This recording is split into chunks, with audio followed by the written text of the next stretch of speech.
The path that you take, every day is a different choice. I have done so many horrible things to like so many people that I love. In my head, I knew I was pregnant. I was afraid of judgment, afraid of what everybody's going to think, that I'm having another baby after everything that I've done. How can I take care of another baby? I can't even take care of myself. I've stolen and lied and manipulated the people that care about me the most. I looked at it and it said positive. Oh, and my whole world just shattered.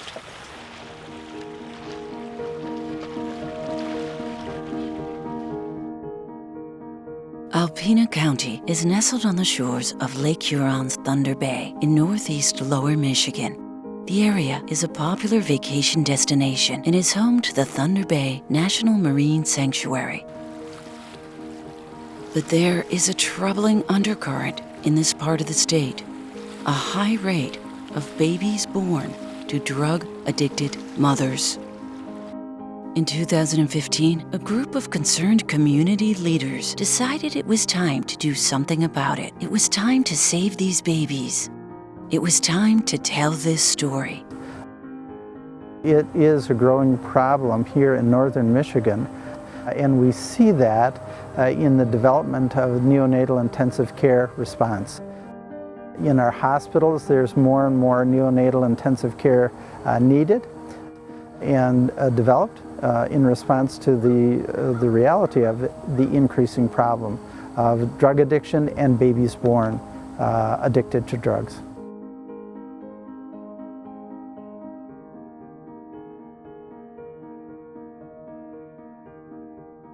Withdrawing so completely bad, I lost 7 pounds from the night that I went in until the next morning. Continuously getting sick. I spent probably 6 hours of it inside the shower, crying and laying on the floor of the shower. I mean, I couldn't move. I was so sick. I brought a sweatshirt and a big comforter out into the middle of the yard on a 90-degree day in front of everybody at the treatment center, covered up in a blanket, sweating, and thought I was freezing. If anybody asked if I was okay, I told them I was dying, because I was convinced I was dying.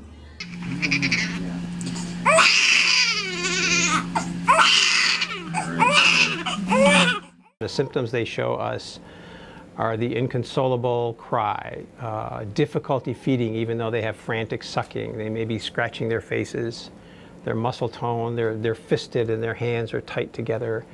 And even with holding, to comfort, they're agitated, and that's very serious. And we have a scoring system, the Finnegan scoring system, which is used by most centers that treat babies to give us an idea of when we have to treat them. So we initially try to put them in an environment that's quiet, less light, gentle handling. NAS affected 7 babies for every 1,000 admitted to a neonatal intensive care unit, or NICU, in the U.S. in 2004. That number jumped to 27 infants per 1,000 by 2013. In Michigan, 1,379 infants were born exposed to drugs in 2008. That number more than doubled to over 3,000 infants by 2013. The highest county rates were in the northern portion of the Lower Peninsula and the Upper Peninsula. The drug addiction epidemic is ruining lives, hurting babies, and tearing families apart. When a mom is having a baby and the child presents with these issues, it is mandated by law that the hospital personnel report to the Department of Health and Human Services a problem, okay? And once they report that, then law enforcement and the courts get involved to respond to that child. Because indeed we have a duty, a society has a duty through its courts, through the Department of Health and Human Services, to respond to the child and to make sure the child is cared for. Initially there's a presumption that the child should be with the parent should be with the child. And if the child is in foster care, as a result of being put at risk, that's a temporary situation initially. A plan is set up whereby there's reunification of the child with the parent, so the child is at less risk to return to the parent. But it's not open-ended. In other words, within so long of a period of time, depending upon the circumstances, the Department of Health and Human Services may seek to terminate the rights of that parent. The admonition to the parent is get your stuff together quickly. The law is not patient in this regard because the child is entitled to permanency. And that means your parental rights are terminated. And the implication of that is that it's forever. You'll never see that child again. Permanency for the child means a healthy, happy, permanent situation where they're raised in a healthy, happy, not perfect, but a permanent situation for the rest of their childhood, something that they can count on for the rest of their life, something that they can take into their future and say, I want my children to have the same childhood I had. That's their right. I think there's a certain segment of the population of moms that are pregnant that don't want to share or seek help because they're fearful of losing their child. But what they have to realize is that when that child is born, and if there's a positive test that that child is addicted to some substances, they're running a high risk of that child being removed from their care. So it's vitally important they recognize that if they do have a problem to begin with, they should seek help immediately, early on in the pregnancy, so it doesn't do further damage to the child. While addicted to heroin, Ashley gave birth to a baby girl diagnosed with NAS. Due to her untreated substance abuse, she eventually lost parental rights to the baby and her 4-year-old son. A cop pulls into the driveway, and a van pulls into the driveway, and they come to the door, and I had this bad feeling that it's for me. It's got to be for me. Nobody else has done anything. And they said they're here for my son. Well, in the meantime, we can't find my son. My son is hiding. Because he knew at 4 years old that they were there for him. He knew. Went looking through the house. He was hiding in the bathroom behind the toilet. And I had to drag him out. The CPS worker and the cop said, if you're not going to do it, then we are. You have to. You have to take it. So I had to drag him out. And he's yelling, no, don't let me go, Mom. And I knew I had to. I had to drag him out and put him inside this van of these people that I don't know. And telling him that I'll see him soon. I gotta go take care of his sister. He was just crying and screaming and did not want to go.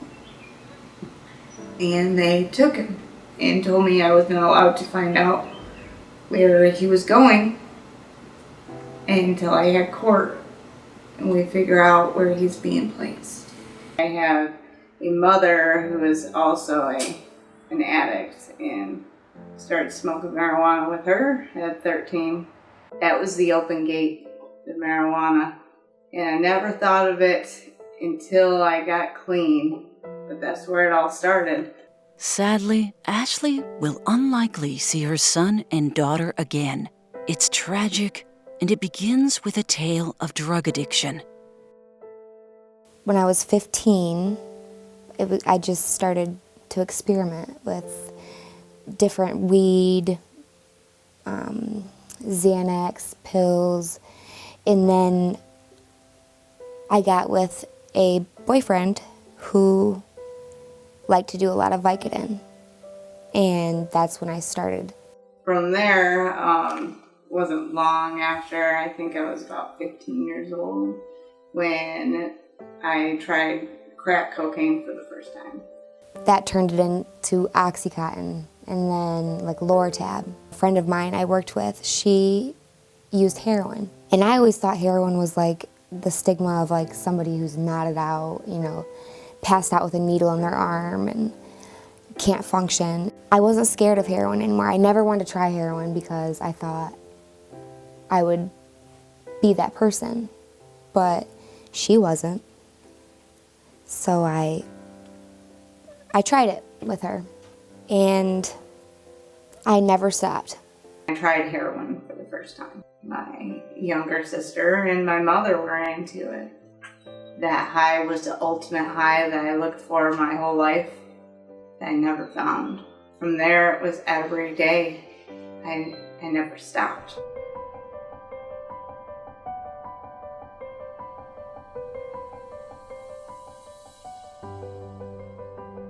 So for all you moms out there that might be struggling with pain addiction, know that we're here to help you. We want to help you. Our job is not to judge you, but we need you to be honest so that we can make sure that you and your baby get the best care possible. What I would like to say to you as a mom who's either about to have a baby or just recently had a baby, the roads, the paths that you take, every day is a different choice. I know what's going on in your life as far as there are a lot of different variables for why maybe you started taking drugs or for whatever pain, but there are alternatives. There are a lot of people out in the community that can help you, and it's not just you anymore. Now it's your baby, and your baby has to live with the consequences. He didn't have a choice. That baby didn't have a choice. That baby is the choices that you are making to move forward, to give the baby the help, and in giving the baby the help, you need to be able to give yourself the help. Services for women who are opiate dependent in Northern Michigan, treatment services, we have some resources available. And so it should never be a case that someone doesn't have an option. We also offer counseling services, we offer case management and nursing support services, and we coordinate really closely with a woman's OB. What I will say to you is, you're in treatment, I want you to continue your treatment. Make sure your baby's growing well, make sure your nutrition is good. Don't listen to anybody who tells you to stop your medication if you're in treatment, to increase your medication, decrease your medication. Listen to your doctor who's managing you. Continue with your counseling. Don't smoke cigarettes, because tobacco makes everything worse. If you're smoking now, you need to get rid of it. You know, that you can wean, that you can get rid of. And make sure you are open with your closest support people, whether that's family or friends who understand you. Don't be afraid to take your medicine, even though it has an implication that somehow you're a bad person. You're not a bad person if you want to take care of your baby. You really need to do that. As more becomes known about NAS and its rapid rise, there is a growing recognition that a coordinated approach is needed to help stem the tide. Some level of collaboration between the Department of Health and Human Services, the courts. There has to be greater collaboration with community mental health and law enforcement. If we work together, toward the same end, it'll be much more effective. I want to make sure, the moms get the help they need.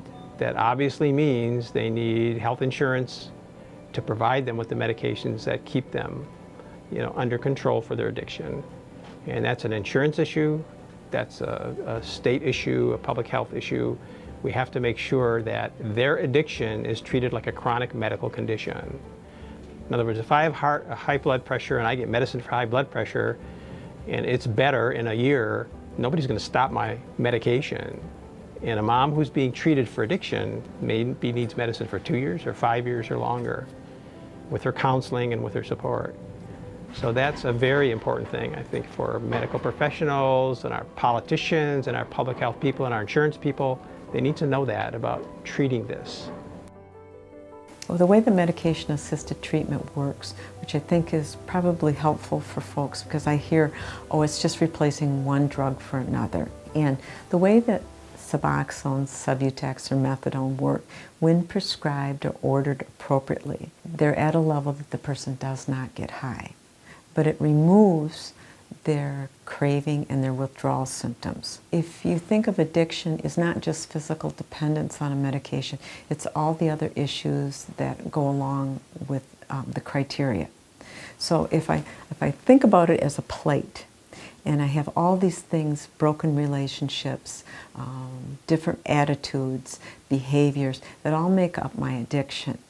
And one of those pieces on the plate is my physical dependence and the fear of going through withdrawal. If we can provide a medication that doesn't have the person get high, but takes that off the plate for right now, and then we can work with them with counseling and recovery support. In Kalamazoo, Michigan, a comprehensive program is addressing coordinated care for NAS babies and their mothers. The Kalamazoo NAS Prevention and Treatment Program.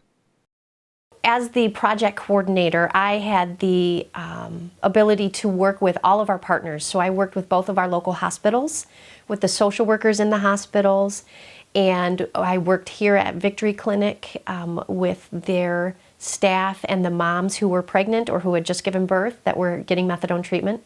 And we really tried to listen to what everybody needed in order to make services better in our county. We listened to the moms and what they wanted or needed and how things hadn't been so great in the past. We worked with neonatologists, the social workers, pediatricians, and OBGYNs, the methadone clinic. And we also worked with our local Department of Health and Human Services, with the Child Protective Services, help make sure that they were doing their best to help babies and families be successful. There's a lot of nationwide focus on opioid and opiate dependence and addiction. There was a lot of enthusiasm and excitement about kind of targeting this issue and really trying to do what we could to make Kalamazoo a better place and a more supportive place for families dealing with opioid dependence. Inviting them to the table then allowed everybody to feel like they were a part of the solution and they had a voice. We brought a tool that we were trying to use to help providers understand how to engage, and the moms went through it and gave feedback like, we just want people to talk to us like we're people, and we know we've made mistakes. We don't need somebody to tell us that same thing. And so, we added quotes straight from them to this so that service providers could understand how they were feeling and what they were really looking for that would kind of keep them engaged or get them engaged. I just bought a dollar store pregnancy test. I just said, I keep having this feeling, and I have a child, so I do know, what it feels like.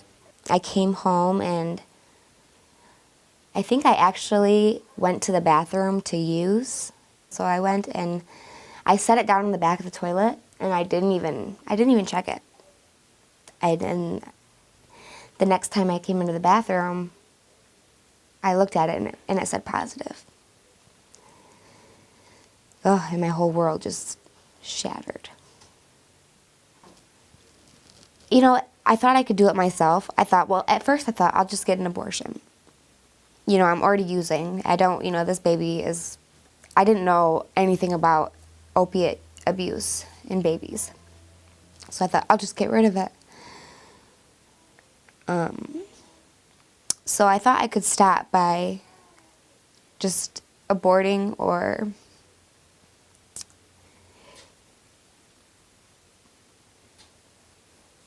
but I think once you have a child, I don't think it's so easy. So there are a couple ways that as a mom that you can go into a situation like this if you have an addiction or you have a dependence with opiates and opioids. You can try to hide it. You can avoid your doctor's office, and then you end up in the delivery room and they probably test your baby for opiates and opioids. The baby goes through withdrawal, protective services can get called, and you can feel like you don't have any control over the situation. Because I had no idea what can happen to that baby. I knew there was a good chance that I could get my kids taken. I didn't know how much danger it was to that baby. And you tend to ignore those kind of things. I wish I would have known how much pain my daughter was going to go through the second she was born, how much she had to go through. She had to go through withdrawals the second she was born. And withdrawals are the hardest thing I've had to do in my life. Or you can talk to your doctor or a social worker, or you can call a substance abuse hotline in order to get treatment. And you can go in knowing that you have people who are going to advocate for you and your child. You can know that you're already taking the right steps and doing the right things that are going to make it better for you and your baby when you deliver. And that way, you're the one in control of what happens, and you can create your own destiny. I called the nearest rehab. I literally just got up, I grabbed a cigarette, and I went to the porch, and I grabbed the phone book, and I just flipped to the nearest rehab I could find. And I called them, and I just said, I'm pregnant. I hadn't even gone to the doctor yet. That's how unreal I didn't want it to be real. And immediately, they batched me over to the Victory Clinic, and they told me, you know, it's okay. They were completely understanding, completely welcoming. So they got me in the next day. That was scary. I always picked, the reason why I didn't want to tell anybody, I didn't even tell the father of my child that I was shooting. It was so embarrassing. And I didn't want anybody to think, wow, you know, you think when you hear that, you're like, wow, she must not care about her kids, or she must not, how could she do that to her baby? And that wasn't it at all. I would never. It was just, I was so scared to tell people. It was almost like they were happy to see me. I thought that when I got there, it was going to be, you know, we're going to call CPS, and, you know, we're going to take away your 2-year-old. We're going to, you know, you're going to lose this one. And it wasn't like that at all. Not one bit. So it completely flipped my world when I came in here, and they were all so happy and so willing to help me. I had my son in September. He weighed 6 pounds, 14 ounces. He was 20 inches long. He was perfect. He was fine. We stayed in the hospital for about a month. People have lost relationships. They have lost self-confidence. They may not feel like anyone has their back. And one of the things that we really work hard at here is to make sure that folks know that there's someplace safe, that someone has their back, and that we believe in them. And we let folks know that how proud we are, that every step forward, we recognize that there will be steps backwards, but we watch people make those steps forward, and we realize what it takes to do that. Recovery is a wonderful thing, and it brings so much joy. And it may not seem like it today when you're in the throes of addiction. We believe that everybody has a right to the opportunity for recovery. Ashley is now in recovery, and her 3rd child was born healthy. Mom and baby are thriving. I want to go farther with this. I want to do a lot of motivational speaking, and I want to be able to help. I want to be able to be the voice of hope. We all deserve a second chance. I am proud that I have a story that can help people, and I'm not hiding anymore. They're stories, not secrets. I have a long future ahead of me now. You can't do anything about yesterday. You can't do anything about this whole month before us.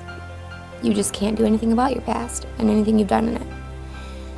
But you can do something about today, and you can do something about tomorrow. Don't dwell on what you have done. Start worrying about what you're going to do.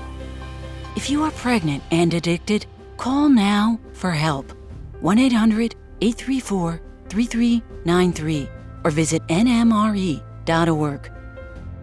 It's sad in this day and age, people don't understand about drugs and alcohol and tobacco when you're in pregnancy. Well, we are hoping that even just one person that is born that is not addicted to drugs or alcohol being saved is worth it. There is opportunities for recovery for you. There is support out there. You're embarrassed, but to them, they see somebody who is pregnant and getting help. They see somebody that was using but doesn't want to use anymore. And that makes people happy. It makes yourself happy. You know, they're really here to help you, you know, move forward, get healthy, get better.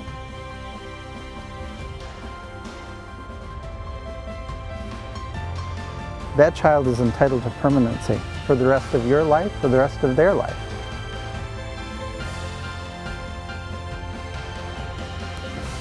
Ask yourself what kind of future you want for yourself and your unborn child.